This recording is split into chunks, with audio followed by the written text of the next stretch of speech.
Namaskar and welcome to this exciting new episode of Sattology Debunking Mythology. Sattology means science of truth or study of truth. Opposite of that is mythology, science of fake lie imagination or study of fake lie imagination. It is our duty to find out truth. It is no longer your right. It is our duty.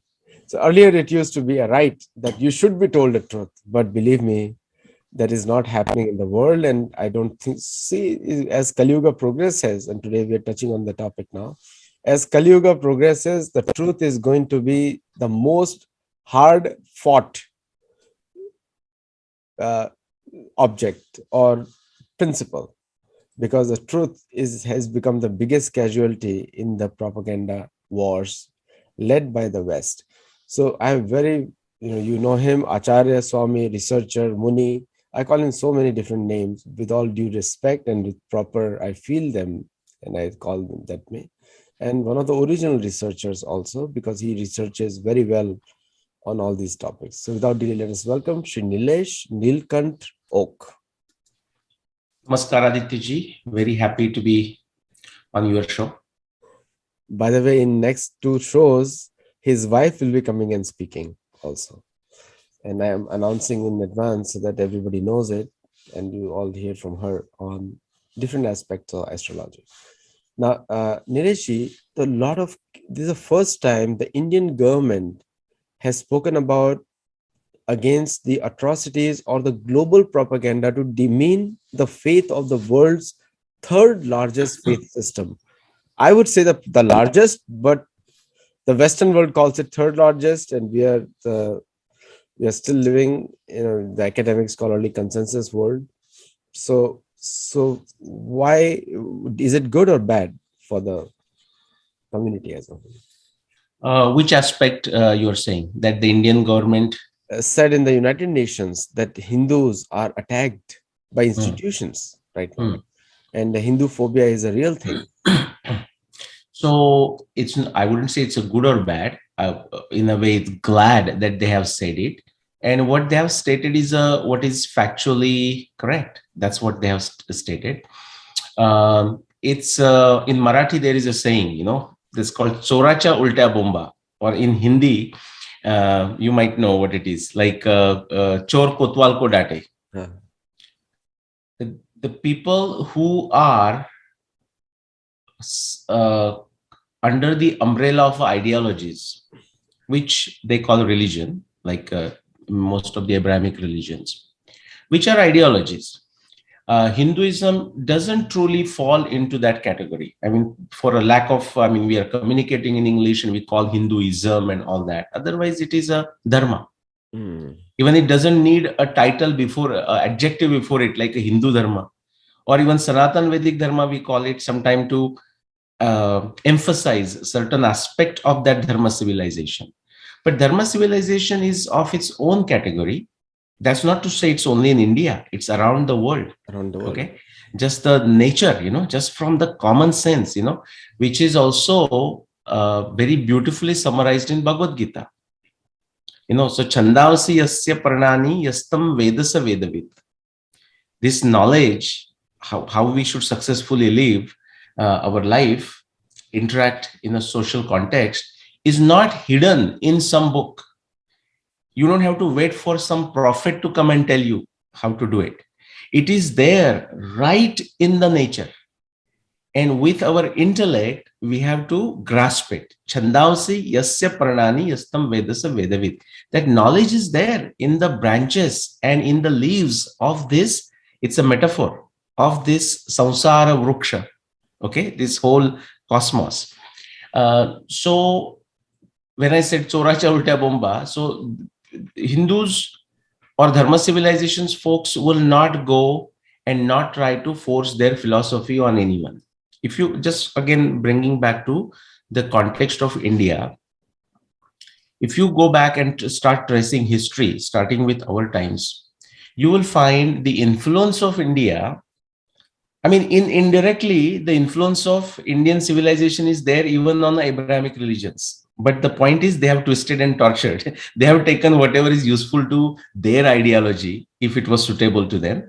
And they have not just done from India. They have also done, say, take Christianity, for example, they have taken it from Egyptian civilization. They have taken from Greek civilization. They have taken from Roman civilization. They have taken from the native European civilization, whatever they wanted.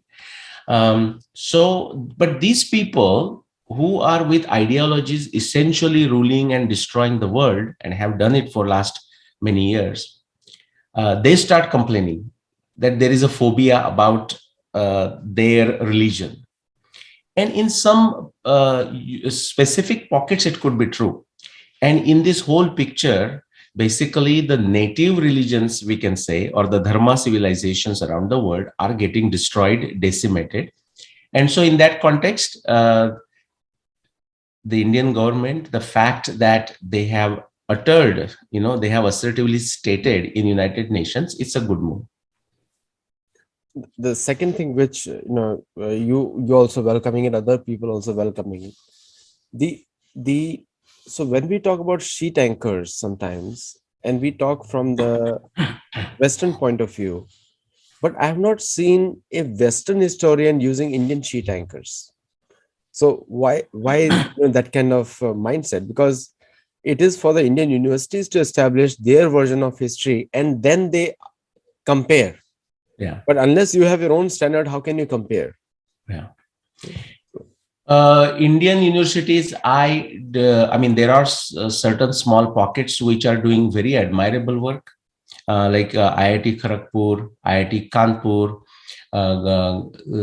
Chinmaya Vishwavidyapit. There are a few additional pockets who are doing good work.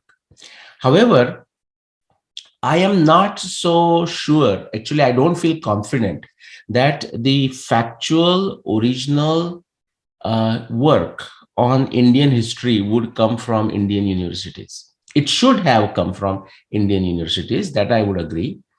And many of the lackeys of Western Indologists who were sitting in Indian universities, like the likes of Romila Thapar, Irfan Habib, R.S. Sharma, many. And then there are these self-professed public intellectuals like Ramchandra Guha. I mean, they have created a havoc. They have created utter nonsense. Tony Joseph is another one. Now, they are not in the university system per se. Ramchandra Guha is in somewhat, but the other guys have kind of retired. But you know what? They might have been retired. They might be retired, but they have created many students. Okay, a number of bozos who do not have an ability to think. And as far as the scientific acumen and logical reasoning or the study of Indian history goes, they have only done this from the point of view of creating a propaganda. Okay, creating a very anti-India narrative. So therefore, I think it will not come from Indian universities. But your question was, why don't Western universities use an Indian sheet anchor? Indirectly, they have used one, Adityaji, which is because they thought it is convenient to them. They created in some fashion. Actually, they created. Not to say that it did not exist, and today we will talk about it, by the way. And I will not steal the thunder from the original researchers I have in mind, which is Jivan Rao. So I will let him come on your show some point. But other than the fact, where did this originate? Like, this sheet anchor. I will let him tell you like where it originated and who originated it. But the implications of it, we will discuss today. So the Western Indologists did use one ancient Indian anchor, sheet anchor, because it was convenient to their narrative, which is really false narrative. It's utterly false narrative about India. I would also give them some benefit of doubt. And I will say, to an extent, they were sincere. Like, say, take Parijiter. He was a British East India Company officer, I think, but working in India. And because, see, there are Indian interaction of Europeans with Indian, there are also different phases. There was also one romance phase, where they were so fascinated that they have found the oldest language, Sanskrit. And now, because of Sanskrit and because of Panini's grammar book that they landed in, now they could start making connections between different European languages, which otherwise they intuitively felt, but otherwise they were clueless to make a connection, and how to methodically make connection between English and German and Italian and Spanish and so on and so forth. So Sanskrit helped. So there was that romance period, I would say, romance about romantic feelings about the Sanskrit, that we have found the finally our roots. But then suddenly the racism took over, and they said, how can these brown guys be the original inheritor of our civilization and our languages? And then they started twisting, and this the whole Aryan invasion nonsense came into being. The so-called proto-Indo European pie, the nonsense of pie came out of it. Now, when I say nonsense, I will also give you this, that with the some work that they did, because they had a money, because they were exploiting the whole world at that time, the colonial times. So because of that, some work got done.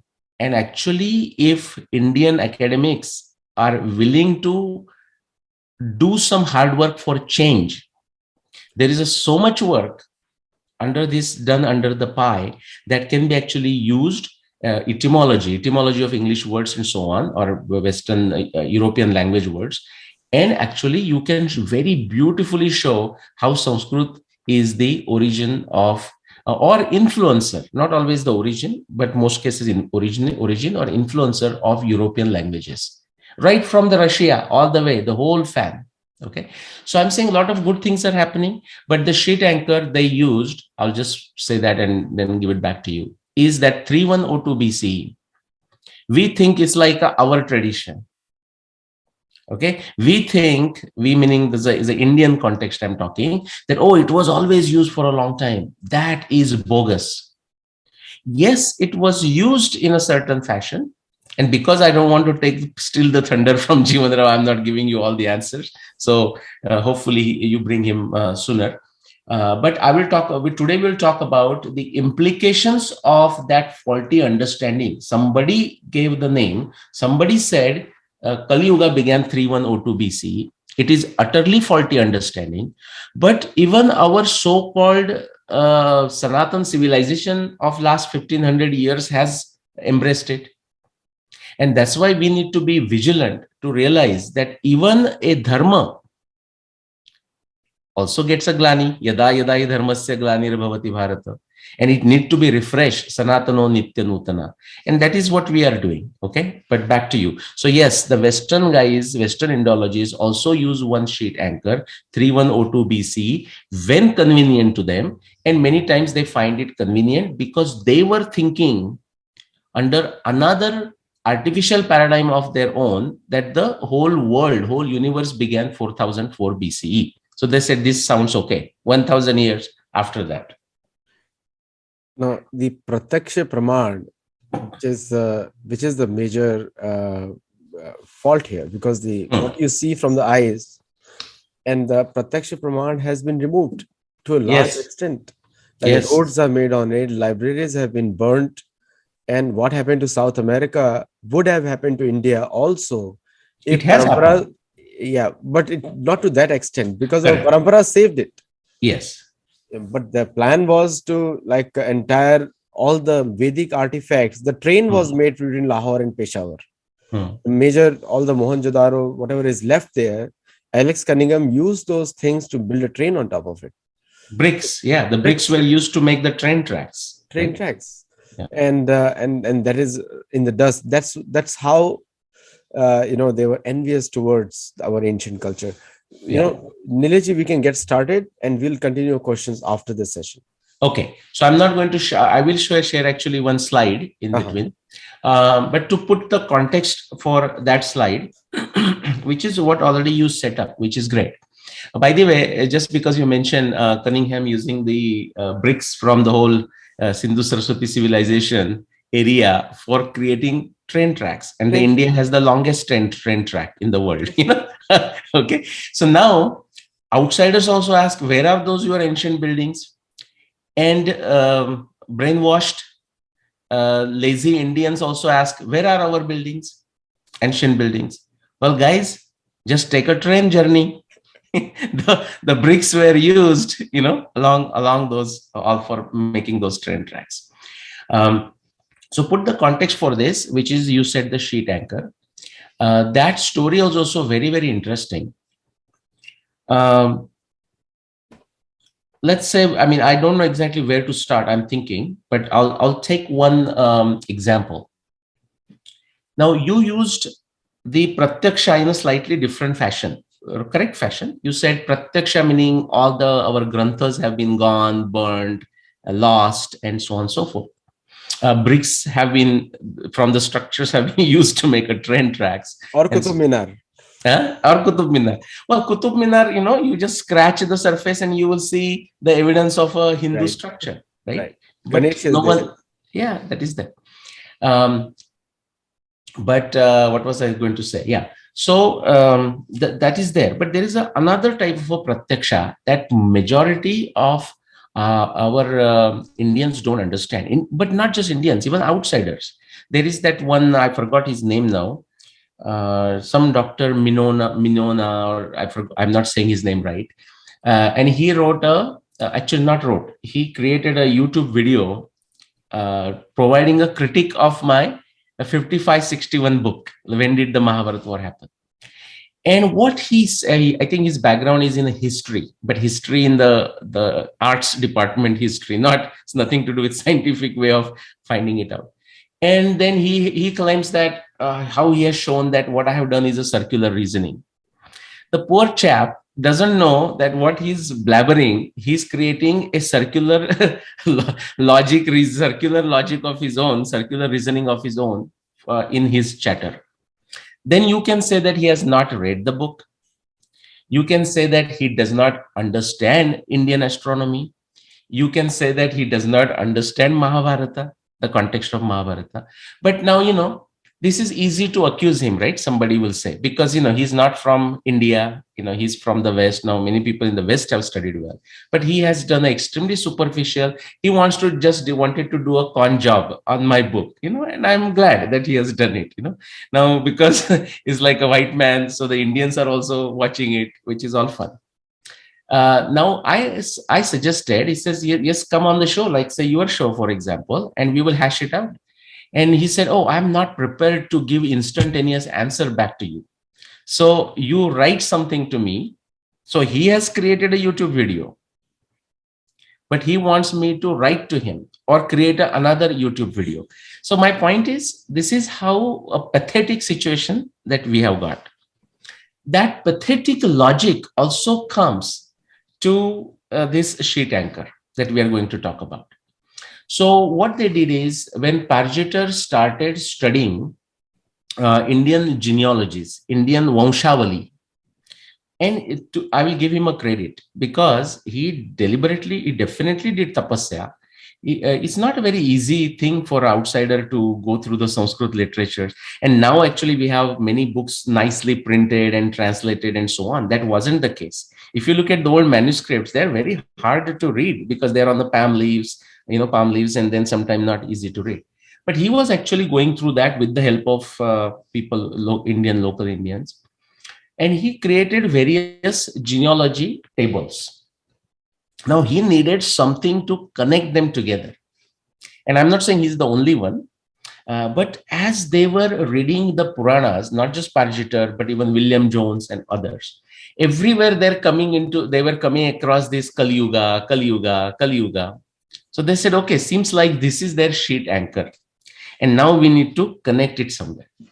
And then they found sometimes like some Shilalik, which talks about 3,179 years, something else. Then they found one Shaka. So this is like if you have been to Chile, you were in Chile, and have you seen Valparaiso, or Yes. even right sometime in Santiago? Yeah. You see these houses built, very colorful houses. That's Like right. a tin brought with one color. So one house itself has got like 7 different colors from outside, That's right. built with a tin, sort of like in shambles sometimes. It is like this. So Shaka is taken from here. Some lot of assumptions are made. Then the concept of a Kali Yuga is taken from another place, and all that they put together. And that time, they actually found some, I don't want to call speculations, some claims of Indian astronomers, Indian individuals, Indian researchers of the past, of 1,000 years ago or before. And they combine this together, and that's how the 3102 BC was born. Not many people know this story. And if you get Rupa Bhattiji to tell, she will tell you some other pieces that I have not told you of this 3102 BC. And Jeevan Rao will come and complete the picture in another fashion. But what this 3102 BC, see, now they gave it to us in a way. In fact, the very 3102 BC is not there. It shouldn't be there in our literature. It may be in some Shaka form, 3179. Why 3102 BC? That is not even our calendar. But last, say, 150 years, many Indic researchers, even the pro-India researchers, have grabbed it with enthusiasm. Therefore, now many people claim that the traditional thinking, the traditional date of a Mahabharata is 3138 BCE. And how did they come to 3138 BCE? They came to that number by starting with the number given by British, 3102 BCE. Now that has an Indian basis that Jeevan Rao and we'll talk about. But 3102 BCE, if that is the beginning of a Kali Yuga, now see how much patchwork it is. Because why 3102 BCE is a beginning of a Kali Yuga? Or because they connected that with one statement from Bhagavad Puran. Okay, what is that statement from Bhagavad Puran? The statement says, when Krishna passed away, Kali Yuga began. Such is the opinion of Puravid. Okay, Krishna, the researchers of antiquity, it is their opinion that when Krishna left, Kali Yuga began. So if Kali Yuga began in 3102 BCE, so see, this 3102 BCE came from totally different source. Then they take one reference from Bhagavad Puran. And now they say, okay, so 3102 BC is a Kali Yuga. Now that is when Bhagavad Puran says Krishna left. So now we have to go back 36 years to find out the dating of Mahabharata. So that 36 part is logical. Okay, there is no objective testing, it's logical. That's why that 3138 BC came. Now, some people cannot find any evidence matching for 3138 BC, okay, from Mahabharata. In fact, let me tell you, from the entire Mahabharata of 125,000 verses, there is not even a single verse, and I'm on a record here with you, there is not even a single verse out of 125,000 verses that decisively will allow anyone to arrive at 3000 BCE plus minus 1000 years. I will repeat, there is not even a single verse in the entire Mahabharata text of 125,000 verses that will allow anyone scientifically, empirically, objectively testable fashion, logically, to arrive at 3000 BC plus minus 1000 years, which is to say arrive at anywhere from 2000 BC to 4000 BC. One cannot come to any of this period. That is how precise the Mahabharata text is. Now, what is interesting, unfortunately, if you look at the 130 plus claims for the dating of Mahabharata, I would say more than half of it, like some 70 claims, which means they have not done any work. They simply claim it is there in the 3000 based on what? 3102 BC. But they don't bother to know where this 3102 BC came from. Okay. So now we will talk about like 3 or 4 acharyas. Okay. How wonderful work they do. How they, in their times, their mission may have a specific emphasis. Like, for example, let me share a slide. And Yeji, you just now gave me so much homework. So much what? Homework. Homework. Absolutely. And more is coming. I love it. आपने बिना बोले इतना homework दे दिया है कि now my mind is Saturday will be busy now. Yeah, you should. So let me just move it here in the middle, so okay. Can you see it? Yes, you can see it. Okay.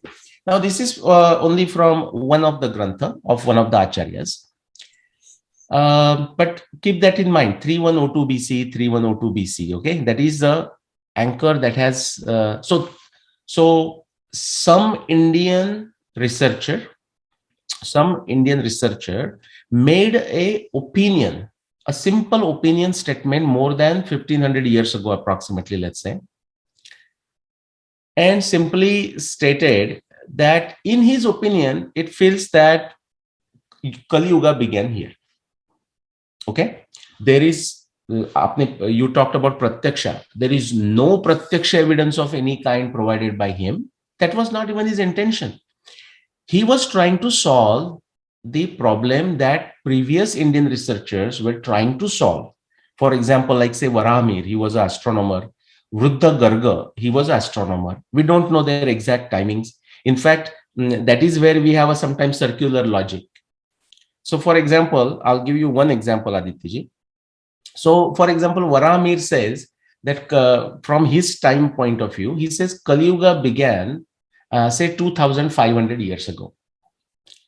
Now, we don't know exact timing of Varamir. Now, there are some approximations can be made from some of the astronomy references is in Grantha. But sometimes the challenge is when people write Grantha. Now, Adityaji, more homework is coming your way, by the way.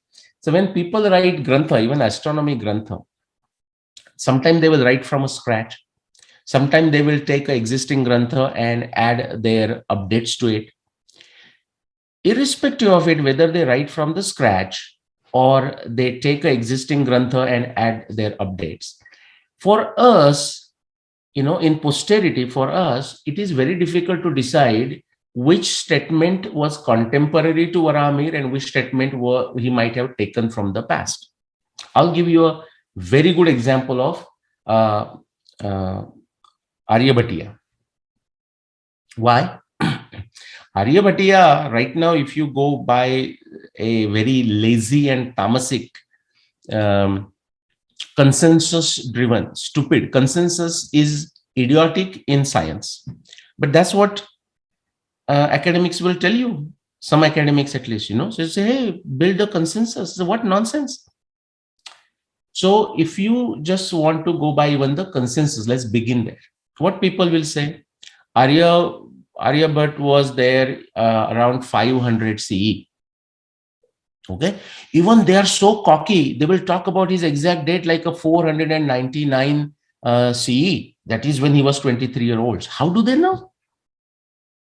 It is a bunch of nonsense. This is called circular reasoning.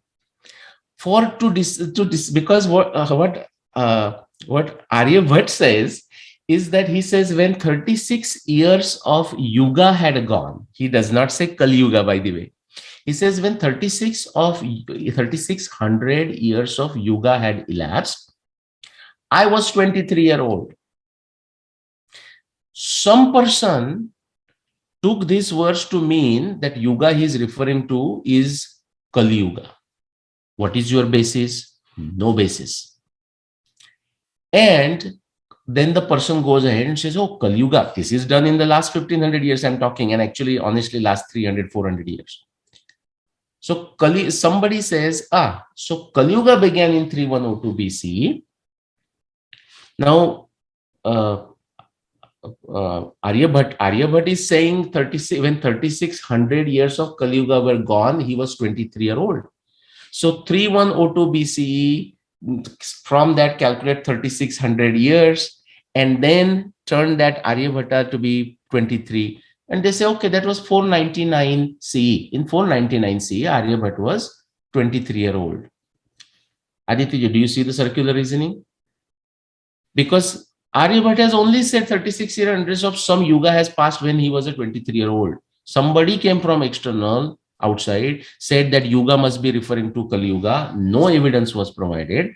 Then he also made another, that person will made another faulty assumptions that Kali Yuga began in 3102 BC. I mean, we have talked enough, but we will talk again. We will never stop talking about it. That Kali Yuga did not begin in 3102 BC. The tradition that we are talking of, the Purana tradition connecting with the Krishna, and our what our acharyas are talking, we are going to talk about it. Everything refers to 2nd November 5561 BC, the last day of the Mahabharat war, 18th day of the Mahabharat war, the nakshatra Pushya or nakshatra Tishya. Therefore, even it is called a Tishya Yuga. Kali Yuga is called even a Tishya Yuga. But let's come back to this what acharyas are saying, and that is also connected somewhat with the 3102 BC. What I am showing you on the screen is from the Mahabharat Tatparya Nirnay of Acharya Madhvacharya.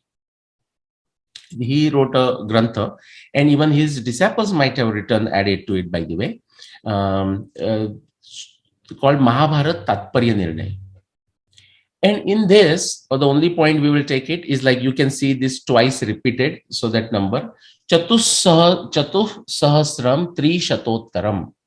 In a simple, we'll keep it very simple, 4,300 years ago. Okay.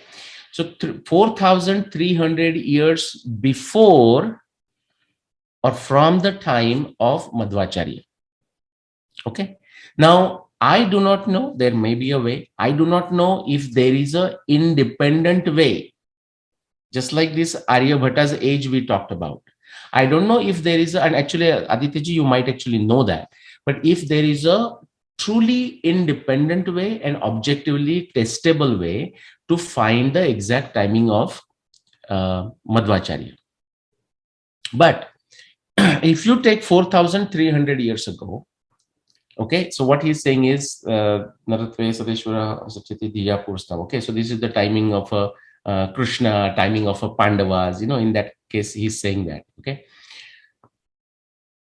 Now, how do you connect? If all that literature I have seen is people have used 3102 BC, and they said, okay, so Kali Yuga began 3102 BC. Madhvacharya is saying 4,300 years ago, Kali Yuga began, etc. So start with 3102 BC, start counting until you count 4,300 years. That is like a 12th, 13th century, our time, CE. Okay, that's the time of Madhvacharya.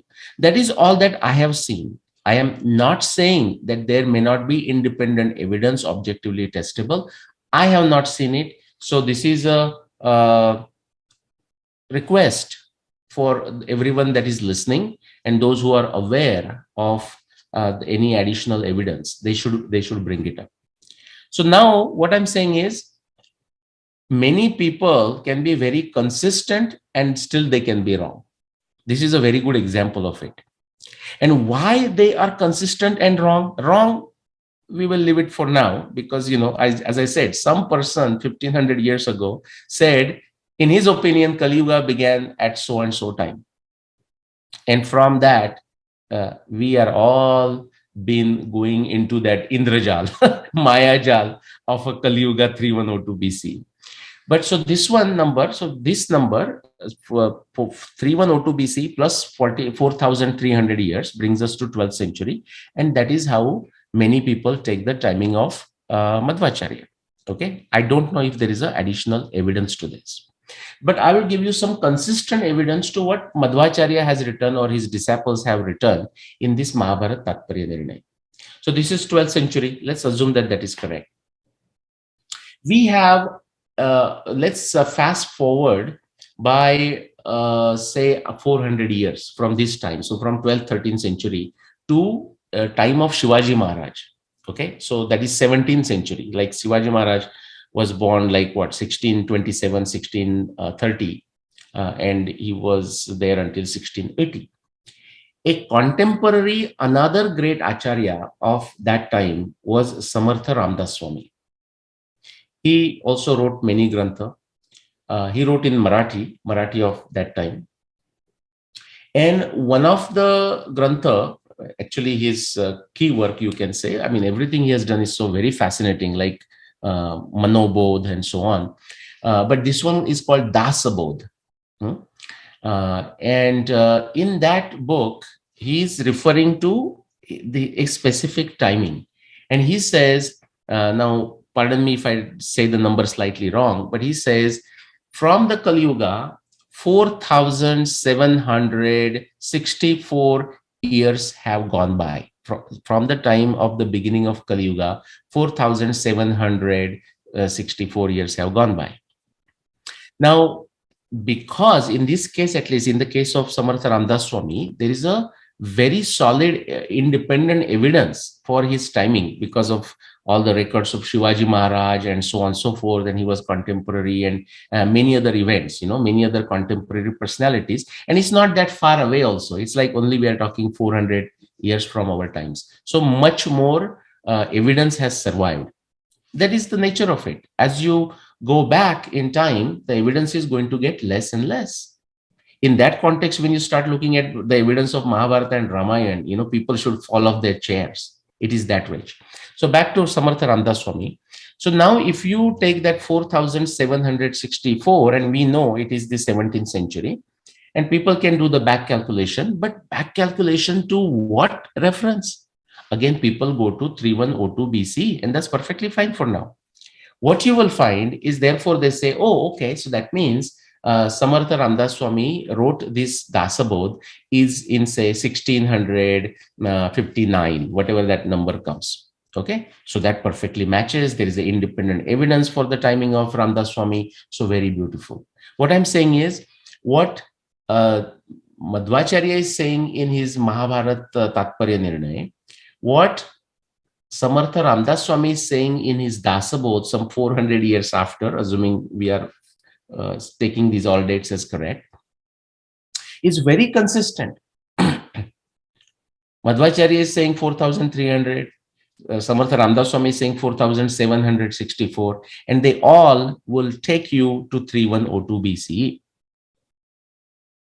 Okay, now the question comes, where this origin came, and that I'm kind of going to leave it as a mystery for Jivan Rao to give you that answer. But what is relevant is, now people will ask, but hold on, so now these ones are not matching with 5561 BC. How do we solve that problem? Well, when Jivan Rao comes on your show and he explains what is the basis for this 4,300 years, or what is the basis of Samartha Ramdas Swami saying 4,764 years, it's like when the sun rises, we don't have to do additional work to remove the darkness. When the sun's rays comes, the darkness just doesn't exist. The definition of a darkness is absence of sun. The darkness doesn't have its own existence. You will find that these all assumptions that people have used, 4,300, 4,764, they simply vanish. Now, why were the question I want to answer, because it's not to show that therefore this is wrong, this is wrong. Why acharyas were using these things? The third acharya, that's Srila Prabhupada. And Srila Prabhupada, many of his followers, the whole ISKCON Hare Krishna movement, and they will say, oh, but my guru, Srila Prabhupada, said it happened 5,000 years ago. Well, Prabhupada is, and you know that, Prabhupada is quoting in a way Madhvacharya. Okay, or many, why just Prabhupada? If you go today and typically see a books written on Mahabharata or Bhagavad Gita, and if they tend to write some historical references, like books published in last, say, 150 years, they will say 3102 BC. Why is that? Because when nothing definitive, nothing decisive exists, people are going to use whatever is available and possibly that is acceptable to society. That is not their main emphasis. They have a bigger fish to fry, just to use the metaphor. They are working on something else. They will use whatever works. Shankaracharya described this very well, and actually Samartha Ramdas Swami also describes it. I don't have his verse handy. Next time, maybe I'll bring it. That he says all the sampradaya, Ramdas Swami, he says all the sampradaya, they also carry out their affairs. Okay, for therefore the sampradaya, its organization, they also carry out their affairs with some opinions. So for example, if they need a sheet anchor, they might use somebody's opinion. If that kind of seems to work, just like that 4764 he has used, or Madhvacharya has used 4300, and so on. They will do it. Shankaracharya talks about, when he's commenting, he says, Satyanrute, Satya, Anruta. Satya means truth, Anruta means the opposite of a truth, right? Satyanrute dve mithuni krutya vartate lokayatra. A common man's journey, a journey of a society, a journey of an organization, how does it takes place? It takes place. So whatever the reference points they may use is actually a mixture of a truth and untruth. The untruth portion is not deliberate. Okay, I'll come to that in a minute and we can stop on that. But Satyanrute dve mithuni krutya. Okay, just like a couple, they walk together. Satyanrute dve mithuni krutya vartate lokayatra. People's journey, organization's journey, society's journey continues with this combination of a truth and untruth. Why? Now, why last point? Why truth and untruth? Because there is so much to know. There is an infinite to know, infinite amount of knowledge to know, and there is no way we are going to know it. Even if we know it, it takes enormous efforts, even for just one single claim, to decide whether this is correct or not, this is right or not, what evidence we have. And again, there is no ultimate guarantee that that will be the final destination for it. Like some additional evidence may pop up, which may say, hey, this is not correct anymore. And that's well known. So people use whatever is a practical, pragmatic sheet anchor at any given time to carry out their activities. Lokayatra. As our Darshana Shastra knowledge increases, as our tapasya increases, as we get more evidence, as the sophistication of science and technology and everything increases, as our knowledge increases, ability to store the knowledge, ability to synthesize, ability to discuss increases, we refine it.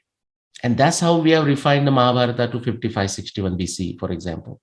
I'll mention one Acharya Aditya, which is also somebody brought to my attention very recently. After I gave presentation on Bhagwan Krishna's short biography from 5633 BCE to 5525 BCE. Oh, by the way, so that also is given by, see, for example, so 4300 I'm saying because even Madhvacharya or Ramdas Swami, they picked it, whatever was available in the society, which has an origin going back to more than 1500 years that Jivan Rao would talk about. So they were using whatever was existing at that time. Now, that doesn't mean they were always using whoever saying what. No, if there was a evidence, they tried to synthesize it. Something very interesting, and I found that immensely useful in putting together Bhagwan Krishna's biography from 5633 BC to 5525 BC is in this same grantha, and I may have a verse, let me see. In this same grantha, Madhvacharya says, yes, actually I have it, so the two verses I quoted were here, down there. Now here at the top, and this is that, 36 years and so on and so forth. But here at the top, Upadisham param jnanam uddhavayam upashramam badarkhakyam prapayitva saptamabdam shatottaram. This is referring to Krishna's lifespan, 107 years. Now, we have done an episode on that, Aditya where, and I shared my history of that research. So when I started with the statement of Bhagavad Puran, 125 years. That's what Bhagavad Puran says. Vishnu Puran says more than 100 years. Then if you read Chandogya Upanishad, it is actually indirect reference and it should not be taken as Krishna's age. But some people have commented and said, oh, yeah, that refers to Krishna's age, which is not correct at all, which is absolutely not correct. But suppose for a minute we take it, that refers to 116 years as if. Okay, so I said, well, Chandogya Upanishad is 116, and I tried to see if rest of the evidence of Mahabharata, Harivamsha, Bhagavad Puran, etc. fits that. It does not fit for 125, what Bhagavad Puran says. It does not fit for 116, that Chandogya Upanishad indirectly interpreted refers to. Then when I was reading work of Dr. P.V. Vartak, he has claimed that Krishna's lifespan was 101 years. And I also did a critical analysis of it. And I said, well, I mean, it looks plausible, definitely better than 125 and 116, but certain assumptions needs to be made, which he had very clearly made those assumptions and has explained the logic behind it. Then, so based on that, now I was doing objective evidence, which no other person had done before. Objective testing for Krishna's lifetime, nobody had done. Okay, so what did I bring together? I brought together the year of Mahabharata war, 5561 BCE, with a 300 plus just the pure astronomy.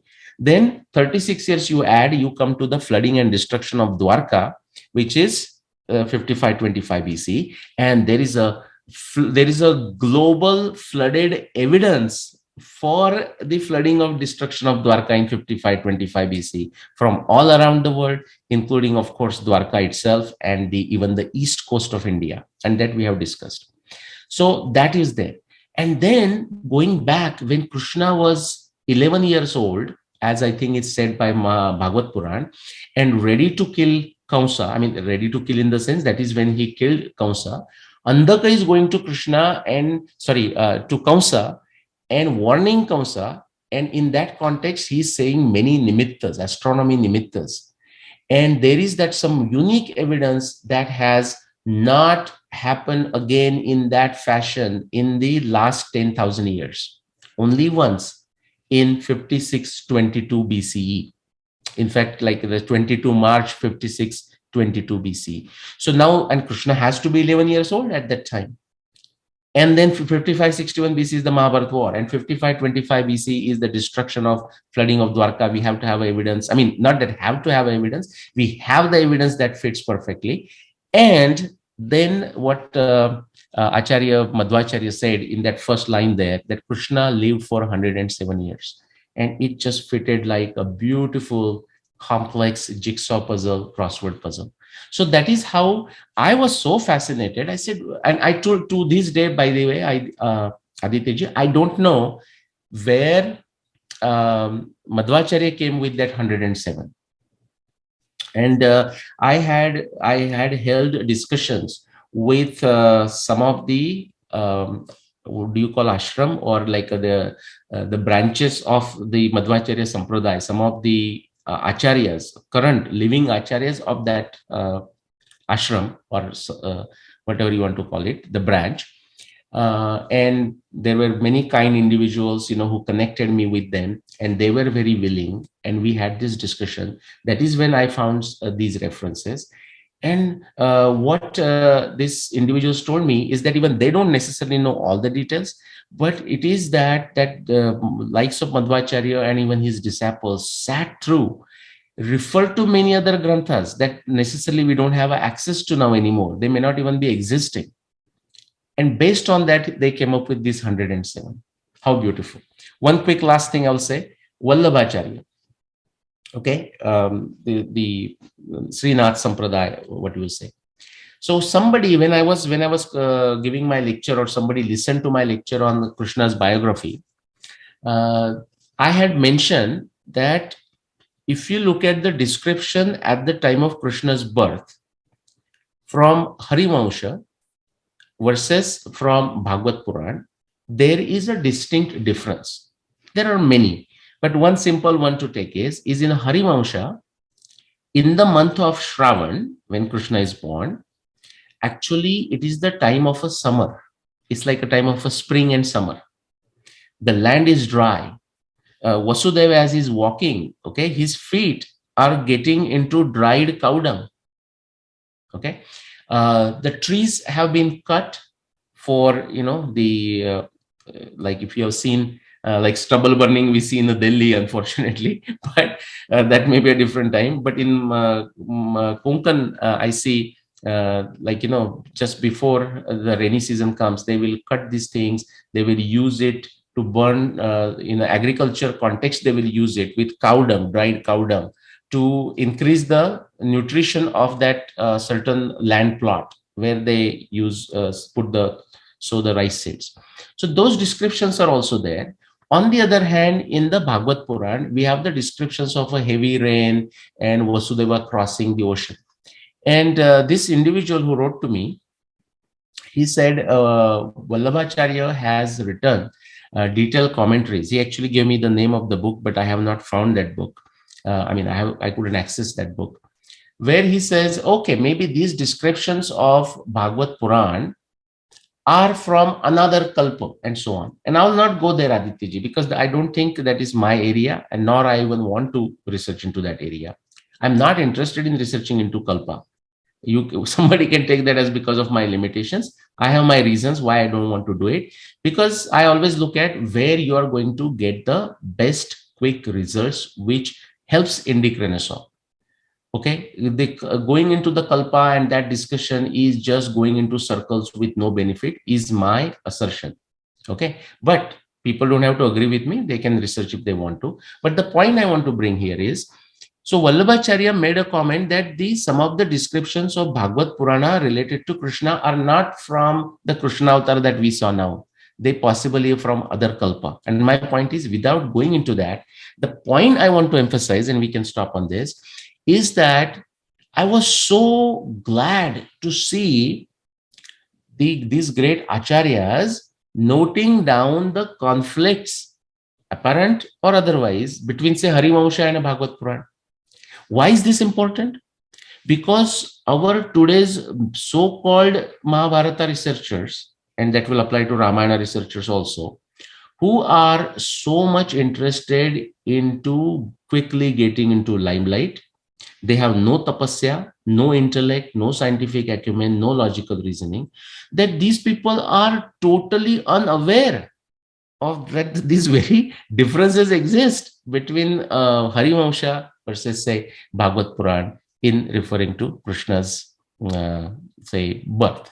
But acharyas have noted those down. Acharyas have pointed them down, and they have given their own explanation. Now, we can use that explanation if it's useful to us. If it's not useful, we will not use it. If it doesn't stand the scrutiny of a pratyaksha anumana agama pramanani or shruti pratyaksha maitiyam anumanam chatushtayam, then we don't have to accept it. But the fact is that they have recognized which our modern so-called researchers who are just after publicity and popularity are simply not aware. On that, I will stop. Back to you, Adityaji. Let me stop sharing, by the way. What an amazing what an amazing viewpoint of Acharya, because you're absolutely right, because Madhvacharya very publicly claims it 4,300 years before he was there, very clearly. And also you also said, because see, the mood of these shastra is different. See, Bhagavata's viewpoint is on bhakti and seva. Yes. So they will not deal with the material facts. Or if they deal, they will deal in a very abstract manner or short manner, right? Like you mentioned, Krishna Sudhama Pagate. When Krishna went there, then Kali Yuga starts. Very easy. Now, they will not go away. In fact, Bhagavad never discusses very clearly also that because Krishna coming and going is like an actor appearing on stage and going back with a message. So they will not deal with the material facts. It is not their nature. Correct. Their nature is to inculcate good values. People Bhakti, right? Yeah. Seva, Bhakti, and Guru Shraddha. The three main topics are there. Correct. And like there is a very famous verse, Vasudeva para Veda, Vasudeva para Makha, Vasudeva para Yoga, Vasudeva para Kriya. Yeah, very Sudha Goswami is very common. I think this or Krishnastu Bhagwan Swayam is the theme and mood of Bhagavad Puran. Yeah. And the same author Vyasdev in Mahabharata also says in the beginning that Krishna, this entire Mahabharata is for glorifying Krishna as the Purna Purushottam Bhagwan. Yes. So it is up to us. Either we'll take the learning and perfect our own life, become karm bandhan se mukt, or second purpose is also to keep us busy. Yeah. Because these are the Because these are the topics where you become dharmic. You Yeah, know, if you, since you are researching on this aspect of the dating, that makes you more dharmic actually, correct. because you have to research so much. Yeah, and it makes you see, it makes you fearless. It also makes you humble. That Humble, you can yeah, be wrong. Some additional evidence may come, and that may allow us to refine it further. exactly. Like the fruit laden tree is always bending down, and makes, so the purpose is totally different. And I think it is by design it has been kept vague, so that we are working hard on it rest of our lives. Hmm. Now, coming into the second part of the Harivancha. Now, when we talk about Harivancha Puran also leaves it open to some Hmm. extent, Yes. but the truth is in the gray. When you combine the references from here with the references from other Shastra, then you exactly know what is the right version. Yeah. The most authentic thing is like of Mahabharata is that Ganesh himself has written, but many of the shlokas are missing. Like you said, 125,000, 98,000 are available right now. Ideally, Yeah. it should be 100,000. Yeah. So it's a different, see, because when you combine, actually, Yeah, if you go critical edition, it's 78,000 critical 78,000. That's right. edition. But then you go, say, Gita Press, then you use the Kumbakonam edition, the Southern edition, PPS Shastri, and so on. Then if you start adding, then they will go to around 125,000. Like, because again, we don't know, some of the verses might have been added, and of course, all of that. Yeah. Right. But the basic fact remains that this history is happened and it is much older than what the Western people claim. That is Yeah. that is a very given thing, Yeah, but again, Aditya, I will say I'm not worried about what Western people think of it. Exactly. Exactly. Okay. And not that I'm worried about what Indian people think of it, That's right. but for Indians, it is important to understand the importance of Satya, Sat, Sat with the limited understanding we have today. And we should be willing to change. Sanatano Nitya Nutana. But what happens, I mean, so the context is like, say, suppose like when I do it, I will ask, and if it's in a Twitter, I mute them, and I need to find similar ways on the email also, which also email also I can block them forever so that I don't have to read their email. Like, when some totally lazy and in a very stupid fashion, tamasic fashion, somebody will say, okay, you have done this, but that other person says this. Arey bhai, other person is saying something different. It is your job to read my work, read that person's work, analyze together, use your intellect, be humble, be fearless, and come to your own conclusion. If That's right. you're not going to do anything, don't come to me. I have done my work. So on Twitter, I mute them so that I don't have to listen to read anything that they have to do, because it is tamasic. It is not per the dharma. Dharma doesn't just ask you, either you take with a shraddha, which means the very fact the person is asking me means he has a shraddha on me. You should take my date with a shraddha. But I'm not saying that he has to stop there. If he doesn't like it, he can do analysis. But there is no point he asking me to help him. That will not happen. It's a waste of time for everyone. No, and also the problem is the modern sources of validation, such as Wikipedia and other places. They always carry a very myopic view because they have no understanding of Sanskrit, most of them, and they confuse words. Mhm. Like, for example, very common misunderstanding is on the dates, because the syncretism, the philosophy of the Western world to find their identity. So you are absolutely right that Indians have to find their version of the truth and then try to syncretize, because syncretism is not possible with the Western dates, because Western dates, their enlightenment started in 17th century, not before that, and that too when they got in touch with India. Yeah. So one last question I have, or it's a point that is there, like when we talk about the sheet anchors. Now, sheet anchors is initially I could not understand what are the sheet anchors, but after listening to so many people, I understood. The sheet anchor is the reference point basically, and that is a Western reference point, not a Indian reference point, because Indian reference points are much older. So even from the reference point of view, you have to create the today's date. So the best sheet anchor is today, not yesterday or 2,000 years back. Correct. So, so what is your point view on that? And then we Okay, and my viewpoint is, so the today as our sheet anchor, in the language of a Mahabharata, it is stated as Mahabharat Samvat 7582. So today, yes, that's right. Okay, so today, today is important, right? That is for that's us. right. I mean, as an individual, we are a living being. Today is important to us more than anything else, and that's a perfect place to start. And but how do I refer to it? Of course, in a Gregorian calendar, you can refer to it. But again, they're all relatives, and again, nothing wrong with it. By the way, Gregorian calendar is um, it's not a sidereal calendar, but it's as a tropical solar calendar. It is a good calendar. After so much fine tuning with the help of Indian astronomy, by the way, they don't want to acknowledge the date to Indian astronomy, but it is the Indian astronomy who allowed Gregorian calendar to happen. Okay, so see, that's also we should say. Now we shouldn't say Gregorian calendar, therefore Western calendar. That calendar has happened because of Indian astronomy.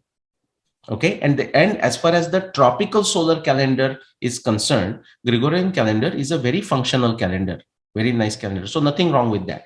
So you can use that. But if you want to use something removed from these artificial attachments of ideologies and religions, go away from religion. Krishna is asking us to go away from it. Sarva dharman parityajya mamekam sharanam vraja. Only come, surrender to Krishna. Okay, which is a Mahabharata. Then Mahabharata Samvat 7582 BC, not BC, 7 see, even I am brainwashed. 7582. Now this 21st March, it will turn to 83. But that is a sheet anchor we use. Now, why not Ramayana? People ask me. The Mahabharata is a good one to use, because if you see number of Puranas, and they all were updated. Purana meant to be updated. It is a Smriti. And therefore, Puranas all talk about Mahabharata. And so if you have to bring all of them together and remove the confusion, then therefore Mahabharata Samvat as a right sheet anchor. And then we can talk of anything before Mahabharata, say like Ramayana era, as a BMS, before Mahabharata Samvat. Thank you so much, Nilesh. As usual, very enlightening, and also you gave me so much homework. I wrote it down, and we'll work on the next part. And for viewers, do watch till the very end. And I'm saying in the end actually, but do watch till the very end, because a lot of things in the last part. In fact, the title of this video is going to be "The Gregorian Calendar is based on the Indian calendar astronomy." That is what he found out now, the title. Very good. So as much as we are having fun in discussing this, please, the different standards of fun. For me and Nilesh ji, this is the fun. So please keep laughing at yourself. Don't take yourself too seriously, but study hard. It's time to research. Namaste and thank you.